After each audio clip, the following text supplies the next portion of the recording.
enige overtreding van hun was staken om hun rechten, hun arbeidsrechten. Ze zochten veiligheid en ze kregen kogels. Hier liggen 15 mensen. In eerste instantie waren ze anoniem begraven, maar door onderzoek is er achterhaald hoe de slachtoffers heten. Dit is de eerste keer dat hun namen opgenoemd zullen worden.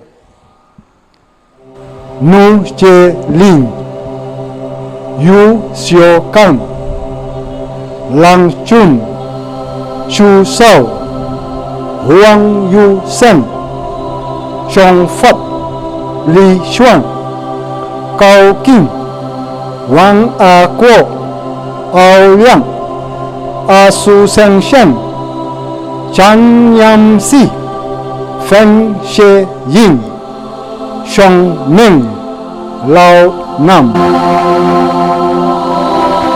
Als ik die namen zo oplees, dan krijg ik weer kippenvel.